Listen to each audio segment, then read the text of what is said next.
Why do leaders and media always seem to thrive when society burns? Why, every time tragedy strikes, do the voices at the top grow louder, more aggressive, more certain, as if chaos itself were their fuel? Because for them, it is. Conflict isn't just a byproduct of politics, it is currency, and those who know how to weaponize it can purchase power, loyalty, and attention with every spark of outrage. And the people? The people pay the price, always the people. Some political actors, some influencers, some media conglomerates, they do not fear chaos. They depend on it. They need it. They stoke it. Because nothing drives engagement like anger. Nothing fuels tribal loyalty like a common enemy.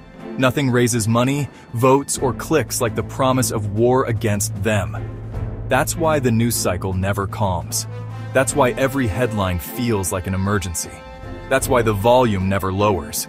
Because peace doesn't sell, calm doesn't trend, unity doesn't go viral, conflict does. Be honest with yourself. When was the last time you saw a calm, nuanced headline at the top of your feed? When was the last time you clicked on a story that didn't promise drama? You didn't, because they didn't show you one. They know you'll scroll past serenity. But outrage, you'll stop, you'll click, you'll share.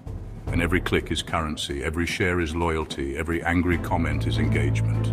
This is how leaders and media use conflict as leverage. It's not just politics, it's business, it's survival, it's power. Think about targeted attack. When a political figure is attacked, the tragedy should be unifying, a moment of mourning, of shared humanity. But what happens instead? The message of threat is amplified, not just by those crying for justice, but by those eager to harness the outrage. Each side points fingers. Each side claims the blood as proof of their righteousness. And in the echo chamber, the tragedy becomes a weapon. A targeted attack doesn't end a life alone. It multiplies hatred. It feeds the cycle. It gives opportunists the perfect stage to perform on. They don't calm the people. They inflame them. They don't unite the grieving. They divide them. Because division pays. Division cements loyalty. Division makes people desperate for protection. Protection they promise to provide. Conflict is the leash, fear is the collar, and the people walk themselves. And this isn't new. History is soaked in it. Leaders who manufacture enemies to justify war. Media outlets that sensationalize every crime to keep eyes glued to screens. Influencers who bait outrage because they know calm explanations never trend. Conflict is the great stage, and they are the actors. But here's the problem. When leaders and media thrive on conflict, they are incentivized to create more of it. Peace becomes a threat to their business model. Unity becomes dangerous to their control. And so the people are kept in a constant state of tension, outrage fatigue, perpetual suspicion. A society too exhausted to rise up, but too triggered to rest. Do you see it now? Do you feel it?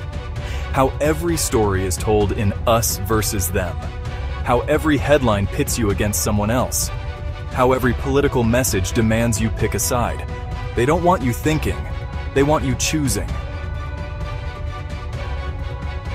They want you fighting. Because when you're fighting your neighbor, you don't notice the hand in your pocket. That's the deeper game. Conflict doesn't just distract, it extracts.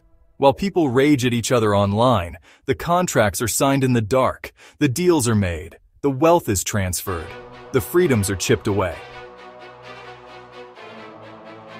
And nobody notices because the circus is loud and the fire is bright. The Stoics understood this danger. Epictetus taught, "When we are offended at any man's fault, turn to yourself and study your own failings. Then you will forget your anger." The wisdom is clear. Outrage at others is often the easiest way to avoid seeing the corruption above us. Leaders and media know this. They know if they keep you offended at each other, you'll never unite to hold them accountable. But outrage is seductive. It feels righteous. It feels urgent. It feels good to belong to a tribe against another tribe.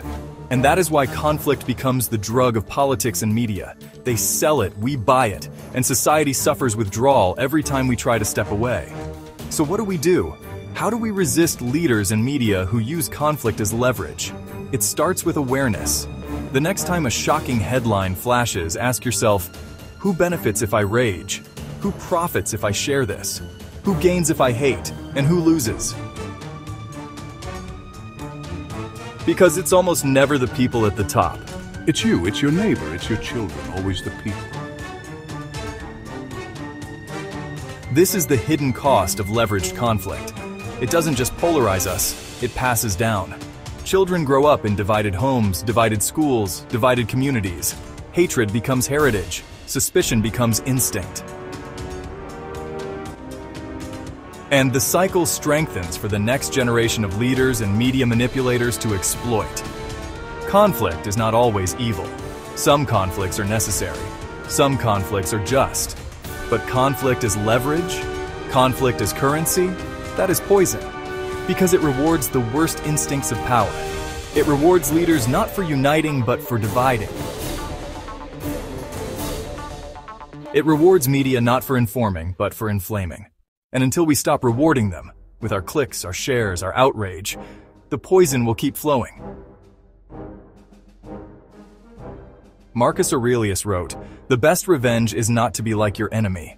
If leaders and media thrive on chaos, then the most powerful act of resistance is clarity, calm, refusal to participate in their game.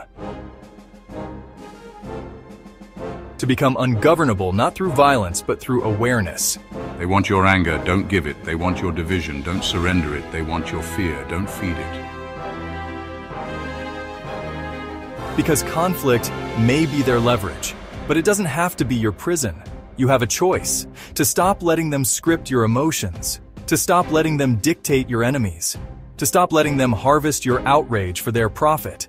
Leaders and media will continue to use conflict as leverage. They will not stop. But you can stop being leveraged. You can reclaim your clarity. You can refuse the bait.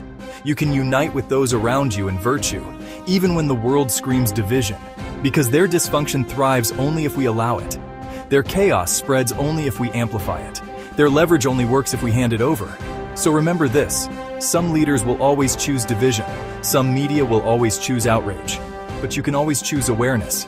You can always choose clarity. You can always choose to lead yourself when those above you refuse to lead with integrity. Conflict is their weapon, but awareness is your shield. And a people who see clearly are a people who cannot be leveraged. Subscribe, share, and hit that notification for the next episode. Thanks for being here with the Stoic Quotient, where ancient strength meets modern life.